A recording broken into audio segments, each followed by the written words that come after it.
स्वागत है दोस्तों आप सभी लोगों का हमारा YouTube चैनल सक्सेस की तलाश में। तो चलिए दोस्तों हम लोग वीडियो शुरू करते हैं। तो देख सकते हैं दोस्तों आज हमारे पास एक विचित्र प्रॉब्लम लेके आया है। तो इसमें बीच में तो इस लाइन का लकीर आ रहा है दोस्तों, और ऊपर में झिलमिलाहट है, ब्लैक स्क्रीन आ जा रहा है, देख सकते हैं आप। तो दोस्तों ऐसा प्रॉब्लम बहुत कम बार देखने को मिलता है। यह प्रॉब्लम दोस्तों मैंने अपने करियर में 3-4 बार ही रिपेयर किया है।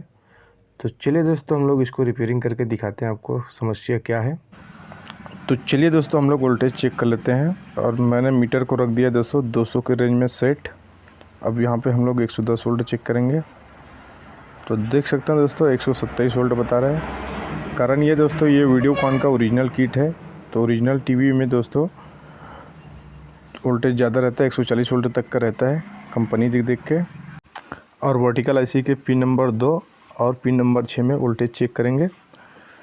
तो इसमें अपने को 24 से 27 वोल्ट बताना चाहिए। तो देख सकते हैं दोस्तों ये है पिन नंबर 6, नहीं सॉरी दोस्तों ये पिन नंबर 2 है। तो यहाँ पे दोस्तों वोल्टेज थोड़ा सा कम ज़्यादा हो रहा है, 18, 19, 20, 22, 24, 23, 16 ऐसे करके। तो चलिए दोस्तों हम लोग 6 नंबर पे देखते हैं यहाँ पे क्या कंडीशन है। देख सकते हैं यहाँ भी मतलब फिक्स नहीं है दोस्तों वोल्टेज, और जब तक वोल्टेज फिक्स नहीं रहेगा दोस्तों हमारा चित्र अच्छे से नहीं बनने लगेगा। तो दोस्तों आप भी ऐसा नया टाइप से प्रॉब्लम आए तो घबराना नहीं है, ये वर्टिकल सेक्शन का ही प्रॉब्लम है।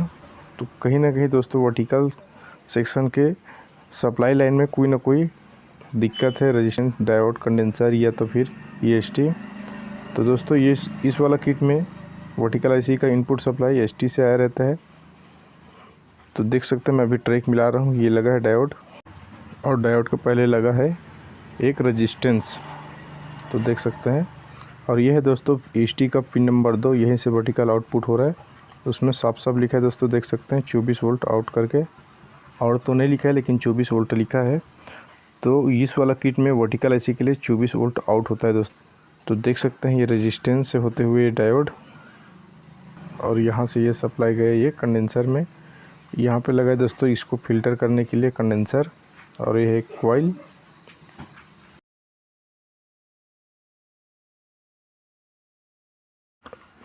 और ये सप्लाई आगे बढ़ते हुए ये डायोड से पिन नंबर 6 के लिए सप्लाई है दोस्तों, और यही डायोड से आगे से ये पिन नंबर 2 के लिए सप्लाई है। तो ये दोस्तों दोनों पॉजिटिव सप्लाई है।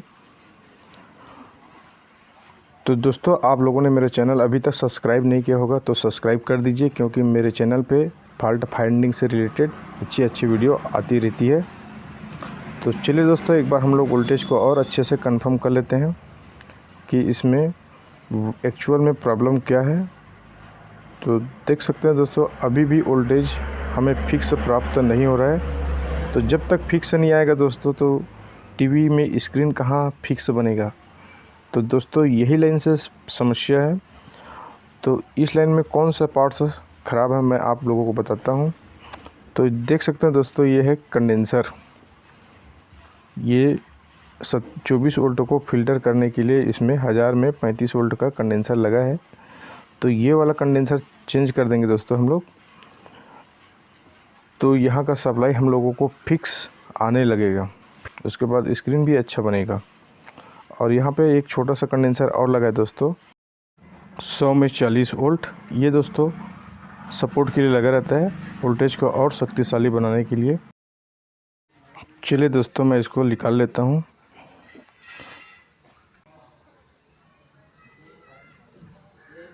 तो ये देख सकते हैं दोस्तों मैं इसको 100 में 40 बोल रहा था, 100 में 35 है, लेकिन मैं इसकी जगह 100 में 40 ही लगाऊंगा क्योंकि मेरे पास 100 में 35 नहीं है। तो चलिए दोस्तों अब मैं बड़ा वाला कंडेंसर को निकाल लेता हूँ। इसमें लगा है दोस्तों 470 में 40 वोल्ट। तो देख सकते हैं दोस्तों सामने से कंडेंसर वीक नहीं दिख रहा है, और पीछे से भी नहीं दिख रहा है दोस्तों।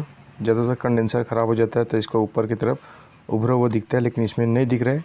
लेकिन ये कंडेंसर मुझे विश्वास है 100% वीक हो चुका है, इसलिए दोस्तों इसमें सप्लाई नहीं बन रहा था। अब दोस्तों हम लोग लगाएंगे 1000 में 35 वोल्ट का नया कंडेंसर, देख सकते हैं इसकी जगह। तो उसको कर देते हैं रिप्लेस। अब हम इसको लगाते हैं पीसीबी में और दोस्तों इसको हम लोग अच्छे से सोल्डरिंग कर देंगे। लगाने के बाद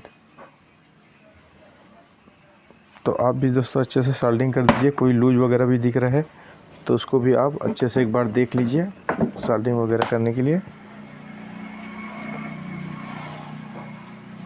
तो हो गया दोस्तों मेरा सोल्डरिंग का काम कंप्लीट।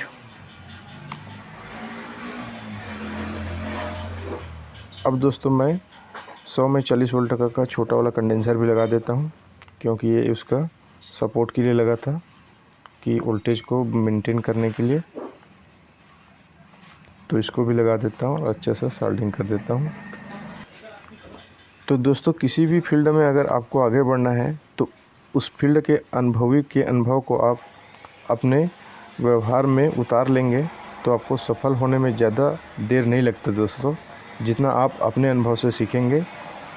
क्योंकि दोस्तों ये अनुभवी लोग होते हैं जो समस्या को झेल कर आगे बढ़े होते हैं, तो इनके साथ बैठना उठना बहुत ज़रूरी है दोस्तों। तो आप भी आपके आसपास में रिपेयरिंग का दुकान होगा तो उनके पास जाइए, बैठिए, थोड़ा बहुत देखिए कैसे क्या करता है। तो बहुत ज़रूरी दोस्तों अनुभव लेना। और यूट्यूब से भी जिन यूट्यूबर का अनुभव मिल जाता है उनका भी अनुभव ले लीजिए, क्योंकि किसी दूसरे का अनुभव कभी व्यर्थ नहीं जाता दोस्तों, क्योंकि ये अनुभव उनको उम्र के साथ मिला रहता है। तो उम्र के साथ मिलने वाला अनुभव बहुत ही काम का रहता है दोस्तों। तो चलिए दोस्तों अब हम लोग इसमें वोल्टेज अच्छे से चेक कर लेते हैं और कि वोल्टेज सही हुआ कि यह समस्या अभी भी हमारा बना हुआ है। तो देख सकते हैं दोस्तों वोल्टेज एकदम रुक के आ रहा है 24.23 वोल्ट, मतलब 24.23 वोल्ट आ रहा है। तो अभी वोल्टेज स्टेबल है दोस्तों। तो मुझे विश्वास है अब यह काम करने लगेगा। तो चलिए हम लोग पलट कर चेक कर लेते हैं इसको कि हमारा प्रॉब्लम सॉल्व हुआ कि नहीं। अगर नहीं हुआ होगा तो फिर दूसरा देखेंगे, लेकिन वोल्टेज का रुकना हमारा यही बता रहा है कि हमारा प्रॉब्लम सॉल्व हो चुका है। आप देख सकते हैं बीच में लकीर आ रहा था, नहीं आ रहा है, और ऊपर नीचे भी ब्लैक हो गया था, वो भी नहीं है। तो देख लीजिए दोस्तों अच्छे से आ गया है। अब हम इसमें ऑडियो वीडियो लगा कर देखेंगे। तो इसको AV करना पड़ता है दोस्तों, ये वाला टीवी को, वीडियोकॉन का टीवी है। पुराना टीवी में थोड़ा सा अलग प्रॉब्लम आता है दोस्तों, देख सकते हैं। कोई दिक्कत नहीं है, अब क्लीन हो चुका है हमारा टीवी। तो दोस्तों वीडियो कैसा लगा आपको, लाइक कर देना बिल्कुल। बहुत मेहनत लगता है दोस्तों, काम को छोड़कर आप लोगों के लिए रिपेयरिंग करना पड़ता है वीडियो बनाने के लिए। और चैनल पर अगर नए होंगे दोस्तों तो बिल्कुल सब्सक्राइब कर देना, क्योंकि मेरे चैनल पे फॉल्ट फाइंडिंग का नया वीडियो अपलोड होता ही रहता है। और दोस्तों मेरे चैनल को आप सब्सक्राइब कर लेंगे तो आपका बहुत फ़ायदा होगा, क्योंकि मेरे पास काम बहुत आता है और मैं अच्छा वीडियो बनाता रहता हूँ। तो मिलता है दोस्तों नेक्स्ट वीडियो में। जय हिंद।